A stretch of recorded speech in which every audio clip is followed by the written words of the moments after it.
I feel like society loves telling people like you need to be alone and you need to learn how to be alone, weaponizing the concept of companionship as if companionship is something that is really, really bad, when in reality, companionship is a literal natural craving and is one of the most humane things to crave or to want. Hey, y'all, and welcome back to No Actually Tho, my little mini podcast where we are going to be talking about loneliness today, you guys, and the concept of being lonely, the weaponization of what to be alone has turned into in today's society. I feel like when we talk about the loneliness epidemic or we talk about loneliness in general, I feel like it slowly got misconstrued into like meaning isolation when I don't even feel like that's necessarily what the loneliness whole entire thing was supposed to be. I think a lot of people took the loneliness and, the concept of like being alone, the concept of like learning how to be alone, and blew it out of proportion. Do I think that being alone is an important thing and a great asset for growth? Absolutely. I was alone and I chose personally to be alone for 3 years after I had a breakup because I just needed to grow. I needed to relearn who I was as a person. And I'm not even gonna lie, being alone for those 3 years, y'all, really did me well. However, I feel like there is nothing wrong with companionship. And now that I'm in this position that I am right now, in this phase of life, in this genre of life, I am vastly and like greatly like craving companionship. And I feel like it's a misconstrued mentality that like you can't grow and have companionship at the same time, when in reality you can.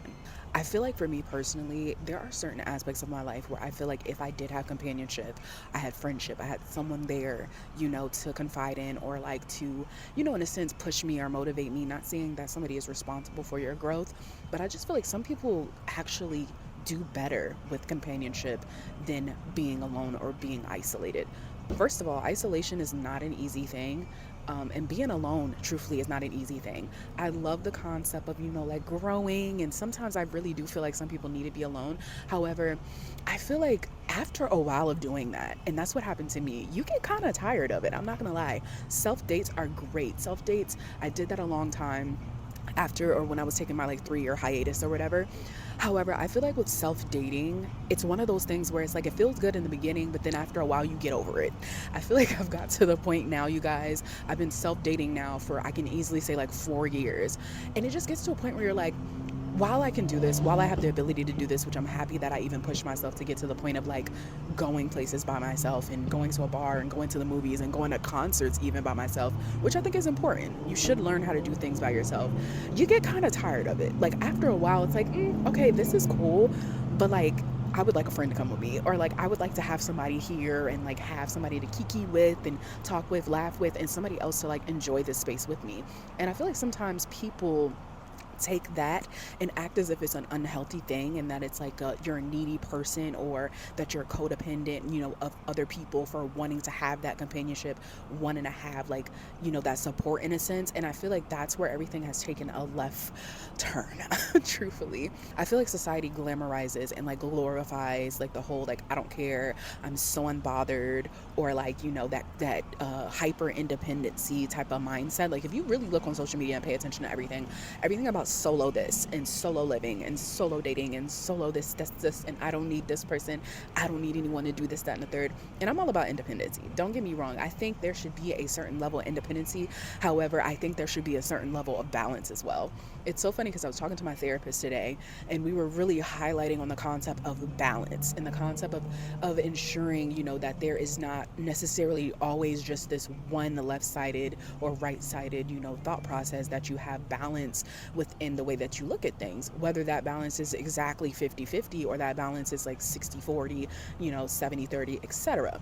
It's important for you to have a certain level of balance in things. Like, don't get me wrong, alone time is definitely necessary in certain situations. I'm a loner. I love to have my time to go do what I want to do and not have to worry about anybody else that's there. Like I said before, if you're somebody who just went through like heartbreak, or you're trying to figure out who your identity is, or you're trying to elevate your lifestyle and you feel like somebody being there will be a distraction, then of course loneliness is definitely, being alone is definitely going to be a positive thing in this growth journey that you're going on. I think everybody should be alone and have an instance and a time frame of being alone when you are going through a heartbreak. I think that's why we have so many cycles of like people getting heartbroken and doing people dirty, because nobody ever takes the time to sit down and actually reflect on like what happened in that situation. Where did you go wrong? Where did the other person go wrong? What did you learn from this that you won't take into your next relationship? What did you learn that you will take into your next relationship? You know, like what about this was so great that, you know, I will want this in the next time, and what was so horrible that I will absolutely not tolerate in the next time. I think the concept of being alone is important in those aspects because people don't often do it, and I think that everybody needs a sense of reflection is the biggest part, I think, of the whole concept of being alone. Is it gives you time to reflect without outside people and outside thoughts coming in and, in a sense, interrupting your train of thought or interrupting what it is or like how you're thinking in a certain situation, which in a sense I think is important because it will rebuild your confidence in yourself. Like if you are able to make decisions on your own, it builds confidence in within yourself, your decision making, which ultimately is going to lead to better relationships because you will be, you know, like, what is the termage that they use? Instead of being like codependent, you'll be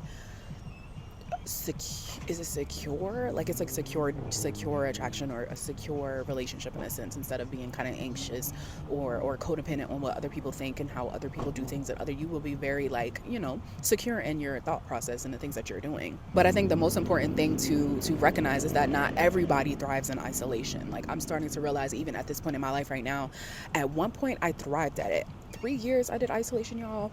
That's literally when my first channel that I ever had, I was able to get it to 1,000 subscribers. I was able to get it fully monetized. I was making money off of YouTube. I was posting like 3 times a day on my YouTube. Like that, me being alone and not having like any distractions or anyone to tell me like this, that, and the third, or how I'm doing things or whatever, babes, it did me very well. But now here I am 3 years later and I'm like craving for that companionship because if you want to be real, for 3-4 years now, I've been alone the whole entire time. I feel like I'm in a point in life where it's like I'm trying to upgrade, I'm trying to elevate, I'm trying to get to a different part of my life. And I feel like some of us grow faster, grow stronger when we have that companionship there to help us because, you know, and it's not to say to leech off of other people. I don't want it to feel like, you know, like, oh, but this is leeching off somebody else. Like, no, I think it's just one of those things when you have a team around you who is, you know, supportive, who want to see you thrive. Sometimes being around them can help you grow and help you thrive. You ever heard of that saying where people were like, if you start hanging around millionaires, you're 9 times out of 10 more likely to become a millionaire. I think that's the same thing when you talk about friend groups, when you talk about, you know, this concept of thriving and growing within a group. When you are around like-minded people, when you're around people who have the same passions for you, have love for you, and genuinely want to see you grow, and y'all are working on that together, I feel like you're more than likely to grow, and you're to grow faster because you consistently have that love surrounding you. Being alone is not terrible. However, when you are alone, the only thoughts that you have are the ones that are inside of your head. The only support that you have is the support that you give yourself. And sometimes being alone, I don't know about y'all, babes, I self-sabotage, okay, all the time. I self-sabotage. I'm an overthinker. I talk myself out of doing so many things. It's not even funny that sometimes I wish I did have that, you know, compassion there and that companionship, because anytime that I get on the phone with my friends and we're talking, they're like, girl, you know, you're doing well. Like, what's that mean when they like, but you doing a good job? That's literally my friends, you know? And so that's why I feel like, you know, it's different personality types, and some personality types thrive in, you know, companionship. Some personality types thrive when they're alone. Sometimes you have seasons in your life. Like I said, at one point I was thriving alone. However, at this season in my life right now, I greatly feel like I would do so much well, you know, off of having companionship. Going into this fitness journey that I'm trying to go in right now, I always kind of look back and I always ask myself, like, why do you struggle so much with this? Why are you consistently always failing with this? And I feel like one of the biggest things was just like craving for that companionship, craving for, you know, that kind of push and that kind of like sense of like belonging, if that makes sense. At one point I was doing like personal training, and it wasn't necessarily just a one-on-one situation. It was like her, but also it was like a couple of other girls there. And I feel like just having that support there, you know, even being the one girl in there that was starting off at ground zero and everybody else has been going for like months, just to have people like, oh, you got this, like, keep going, girl. And like the excitement of just like when everybody shows up and y'all doing things together and things of that nature. Like, I feel like I need that right now in life. I feel like if I had that right now, I would do so much better when it comes to like my weight loss journey, and I would do so much better when it comes to staying consistent within it, compared to when it's me by myself. I talk myself out of stuff all the time. I will wake up in the morning like, girl, babes, I don't feel like doing this. And it's just, that is what it is. However, when you have something to look forward to, when you have people that are waiting on you or like expecting of you to do things, you're more likely to do it, to be honest. I feel like there's a huge difference between like needing someone to be around you and needing this rather than just wanting it, and to feel like supported and to feel like connected and to kind of feel in a sense more human. I think sometimes I have to touch grass and like remember like I'm a human being, and remember like ultimately it's normal for you to want to be around people. It's normal for you to crave it. I always tell people I thrived so much, and I feel like I had such a healthier mentality when I was in college or when I was in high school, because what's the thing about college and high school? You're around people. Like, you're around a lot of people. You meet all these friends. You guys are going out and doing this, that, and the third. But when you get into adult life, y'all, I'm not even gonna lie to you, it's gonna be a huge rude awakening, just because like with adult life, babe, you are on your own. And I think that's the hardest thing. And I think right now, at this point in my life, like I'm 28, almost 29 years old, I feel like now is when it's really hitting me. Like, and I'm really realizing, dang, like this adult life can be very lonely if you don't have any type of companionship, if you don't have any type of friends, if you don't have, like, this can be very lonely. It can be very debilitating. And I feel like it's so important to have community. I feel like community is linked to better mental health, is linked to better physical health. Like, not to say that that's the all, like I said before, some people thrive being alone, but babes, I feel like you're gonna have seasons. And I'm more so making this video just to let everybody know, like, it's okay. I get so sick and tired of seeing people act like wanting community and wanting to have companionship and wanting to have somebody there is just the worst thing ever, and that you're just codependent, and that you're like, no. I feel like it's okay to want companionship. It's okay to not want to be alone all the time in every situation.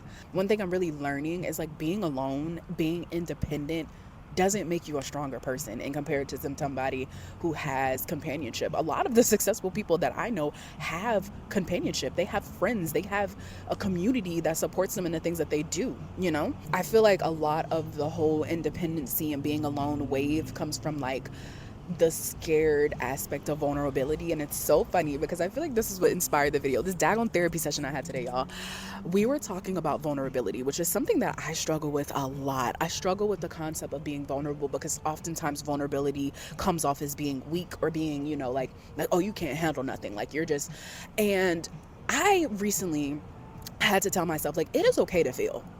It is okay to want things. It is okay to sit in feelings. It's okay to crave things. Like, oftentimes I think we become kind of robotic, which I think is what is being misconstrued with this whole entire lonely or being solo or this, that, and third movement, is that you're just supposed to accept it. You're just supposed to accept that you're alone and that you need to be alone and da-da-da. But like, something that I've been realizing now is it's okay. Like, it is genuinely okay to love yourself first, take that moment of being alone that you need, but then also eventually in another season have companionship. And it's okay for you to want that. It's okay for you to crave that, as long as it's healthy, as long as it isn't harming other people, and as long as it's secure. It's nothing wrong with wanting that. I think the biggest thing is that you just need to identify if your craving for companionship is like you genuinely just want that community, or if it's like without it, it's debilitating. Because at that point, that lets you know that maybe there's a deeper problem there, and maybe you would benefit from like therapy, or would benefit from honestly being alone until you can get to a place of like secure attachment. But I feel like it's just important to acknowledge, like, you don't have to heal in silence. Like, if you're going through some things, and as long as it's not going to harm the other person, like, it's okay to want companionship. It's okay to heal, within a community rather than healing alone, if that's what benefits you the best, as well as the participants are okay with it as well. It is okay, literally, to not want to be alone.